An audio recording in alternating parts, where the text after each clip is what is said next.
3 rusted masts still break the surface of the Thames Estuary today, standing as a silent landmark for 80 years. To locals, they are a curiosity, and to sailors, they are a hazard on a navigation chart. Beneath those masts, resting in 15 meters of murky water, sits 1,400 tons of live Second World War explosives. That is more destructive power than the Russian father-of-wool bombs. This is not just a history lesson. It is a live geological event. We are looking at a massive bomb with a timer set by seawater and the slow crawl of corrosion. The government sonar scans from 2023 show the hull is not just rusting away. It is shifting and leaning, and the metal is cracking in real time. The official British stance for decades has been to do nothing but monitor and hope, but the clock on the SS Richard Montgomery is not just ticking anymore. It is finally ticking down. The answer begins in August of 1944. The Liberty ship SS Richard Montgomery crossed the Atlantic while overloaded with 7,000 tons of munitions. Her job was to supply the Allied push into France, and on August 20th, she dropped anchor in the Thames Estuary to wait for a convoy. That was when a junior harbor master issued a warning. He argued that the assigned anchorage over the Great Nore sandbank was too shallow for a ship so heavy, but his superiors overruled him, and the bureaucratic order stood. When the tide dropped that night, the Montgomery settled onto the sandbank under her own immense weight. At first light, her hull plates buckled, and witnesses reported an audible crack that echoed across the flat water. The ship was literally being crushed by the very cargo she was built to carry. An emergency salvage operation launched immediately, as stevedores from Gravesend were ferried out to the wreck. For 19 days, these men worked inside a ship that groaned and snapped beneath their feet, while they hand-loaded high-explosive bombs into lighters. They were racing the tide and the structural failure of the ship itself, but they did not win that race. On September 8, 1944, the hull gave a final, terminal snap and broke in two. The forward section held the densest and most volatile part of the cargo, and it flooded and sank instantly. The salvage was abandoned right there, as the war moved on toward Berlin, leaving a problem on the seabed for a future that nobody in 1944 had the time to imagine. The ship stopped moving that year, but the chemistry inside those bombs never did. What exactly did the crew leave behind when they abandoned ship? The inventory reads less like a cargo manifest and more like a manual for total demolition. We are talking about 2,000-pound blockbuster bombs, canisters filled with white phosphorus, and over 14,000 individual fuses and boosters. All told, 1,400 tons of high explosives sit just beneath the surface. The real danger, however, is not the massive blocks of TNT, but the tiny fuses designed to trigger them. Inside those small and intricate mechanisms sits a primary explosive known as lead azide. Its only job was to be ultra-sensitive, designed to detonate from the slightest shock to kickstart the main explosion. For 80 years, salt water has been relentlessly seeping into those sealed units, and the results are terrifying. Corrosion does more than just break metal down, because on a microscopic level it actually transforms the chemistry of the wreck. It grows delicate needle-like crystals of lead azide that are now hypersensitive to any movement. A single crystal, crushed by a shifting beam or a falling piece of rusted wreckage, can detonate with the force of a hammer strike. That is one crystal inside one fuse, lost among 14,000 others. Then you have the white phosphorus, which was sealed in thin metal canisters that have now been eaten away to the thickness of paper.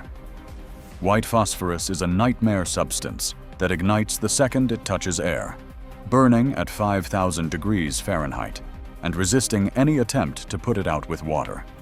If those canisters finally rupture, they will not even need a fuse to start a disaster, because the river itself, becomes the trigger. The forensic reality is that this cargo is far more unstable today than the afternoon it was first loaded. Chemical decay has turned the wreck into something entirely new, shifting it from a simple storage depot into a chain reaction just waiting for its first link. It is a slow-motion chemical accident that has been unfolding for 80 years. How do you monitor a bomb that only gets more dangerous the more you touch it? Faced with a threat this volatile, the British government eventually settled on a very specific policy. They would not attempt to defuse the bombs, nor would they try to move the ordnance to a safer location. The official strategy, which has been maintained for decades, is defined by a single word: non-interference. Their only real tool in this fight is observation, and they have made it clear that no one is to touch the ship. That heavy responsibility falls to the Maritime and Coast Guard Agency. Every spring, a survey vessel moves into the exclusion zone to peer into water where there is often zero visibility. They deploy a multi-beam sonar array that does not take traditional pictures, but instead builds a ghostly three-dimensional map of the wreck. This allows them to track millimeter shifts in the corroded steel from one year to the next. For a long time, the reports were predictable and monotonous, always claiming the wreck was stable. That changed with the 2023 survey, when the sonar data revealed the forward section of the hull had developed a new pronounced lean. A shift of 10 to 15 centimeters is not just a sign of rust, but clear evidence that the tide is scouring away the sediment supporting the ship. The Montgomery is not just sitting on the seabed anymore. It is being undercut by it as the structure actively fails. Despite this, the official conclusion from the government remains exactly the same. Every annual report repeats the same civil service mantra that non-interference is the safest path forward, and the wreck is considered stable until the very second it is not. This is not just a case of bureaucratic laziness, but a policy haunted by a very specific ghost from the past. That ghost is the SS Kielce, a smaller Polish wreck that sat off the coast of Folkestone. In July of 1967, salvage crews were attempting to clear munitions from the site when they accidentally triggered the cargo. The Kielce was vaporized instantly, blowing a 20-meter crater into the seabed and triggering a magnitude 4.5 earthquake. Windows shattered in coastal towns miles away from the blast site.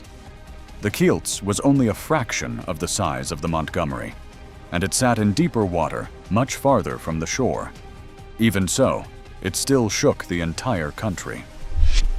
For the officials monitoring the Thames today, the event is not just a footnote in a history book, but the literal blueprint for their worst nightmare. It serves as the concrete, seismic proof that touching these wrecks is the most dangerous thing a person can do. So they watch and they wait. But the Kielce also gave them a data point, providing a way to finally model the unthinkable. If the Kielce explosion served as a warning shot, the mathematical models for the Montgomery represent a full-scale war game. Engineers and physicists have spent decades refining these calculations, plugging the Kielce data into increasingly massive formulas to see what happens when the clock finally runs out. The first major report arrived from the Royal Military College of Science in 1970, and the numbers they produced were nothing short of biblical. A full detonation of the remaining cargo would launch a column of water and shatter debris nearly 3,000 meters into the sky. That is a pillar of fire and mud 2 miles high. Because the Thames Estuary is a shallow, confined bowl, that collapsing column would generate a tsunami-like wave that researchers predict would reach 5 meters in height. The town of Sheerness sits directly in the path of that wall of water, located less than 2 miles from the wreck site. While the 1970 report warned that the wave would overwhelm the port, a more detailed analysis from 2004 provides a much darker picture of the initial moments. The shock wave would travel through the water faster than the speed of sound, hitting the shore first and blowing out virtually every window in Sheerness. It would shake the very foundations of the buildings before the actual water even arrived to finish the job. But the physical blast is just the first domino in a much longer chain. On the Isle of Grain, only 2 miles from the wreck, sits one of the largest liquefied natural gas terminals in the United Kingdom, LNG. The storage tanks there are the size of the Royal Albert Hall, and they were never designed to withstand the shockwave from what would be the largest non-nuclear explosion in human history. This is where the model shifts from a single disaster into a cascading nightmare. The scenario follows a terrifying domino effect, where the Montgomery's shockwave ruptures an LNG tank, and the escaping gas finds an immediate ignition source. Between the sparking debris and the white phosphorus already burning on the surface of the water, the result would be a secondary fuel-air explosion. This would no longer be a maritime accident, but an industrial and environmental cataclysm that would reshape the coastline. The seismic signature of such an event would finally close the loop on this 80-year-old story. The same sensitive instruments that recorded the Kielce's rumble back in 1967 would pick up the Montgomery's final violent message. It would register on every seismograph in London, and the models show the energy would travel through the Earth's crust until it reached desks in Brussels and Paris.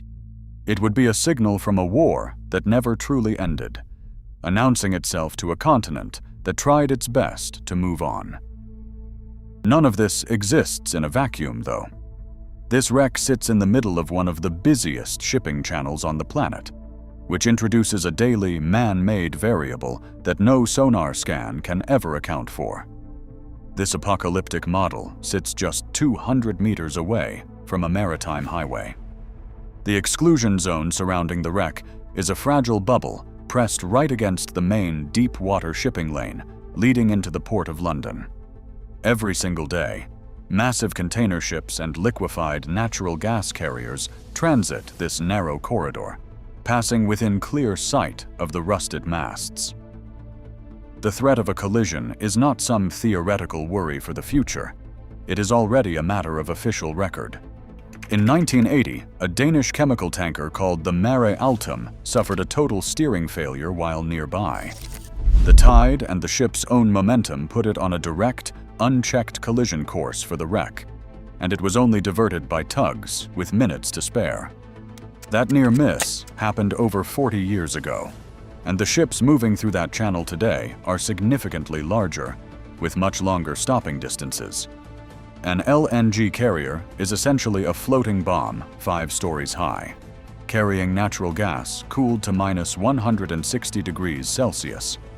The calculation for disaster is chillingly simple, because a grounding or a collision that ruptures the Montgomery's hull could trigger the munitions instantly. The reverse is also true, where the shockwave from the Montgomery detonating on its own could rupture the tanks of a passing carrier. Either path bypasses the slow chemistry of decaying fuses and replaces it with the sudden reality of human error or mechanical failure. This is why the wreck has become more than just a local hazard. It is a permanent line item in the local economy. Every insurance policy written for cargo, property, or infrastructure in the Thames Estuary now includes a specific clause for the Richard Montgomery. It has become a tax on risk that is paid annually for a problem that everyone has quietly agreed to leave alone. The government found itself trapped by an impossible choice, and their only physical response was a dangerous gamble. Officials turned their attention to the 3 heavy masts still towering over the water. The fear was simple and terrifying, because if corrosion finally caused one to collapse, the weight of that falling steel could act like a hammer strike on the hypersensitive fuses below. Between 2022 and 2024, a £5 million operation began to pull those masts down before they could fall on their own. Contractors moved in with vibrating saws and heavy cutting gear to dismantle the structures section by section. The official goal was to lighten the load on the failing hull, which they hoped would buy the town a few more years of safety. Nobody missed the dark irony of the situation. Divers and engineers were using high-powered, vibrating machinery on a ship filled with bombs designed to detonate from vibration. It was a calculated risk in the truest sense, and many wondered if the cure was just as deadly as the disease.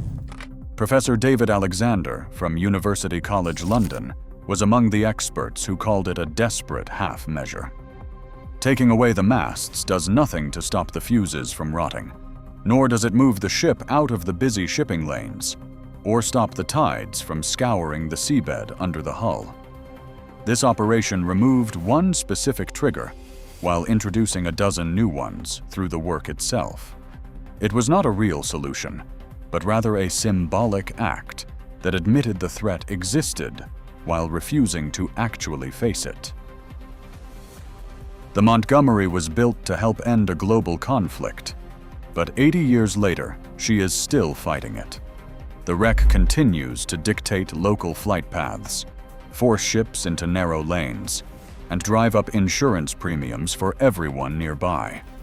Every spring, the survey vessel returns to check the damage, and every year the steel hull is found to be a little thinner than before. Despite the growing danger, the final decision remains the same. Leave it alone, watch the sensors, and hope for the best.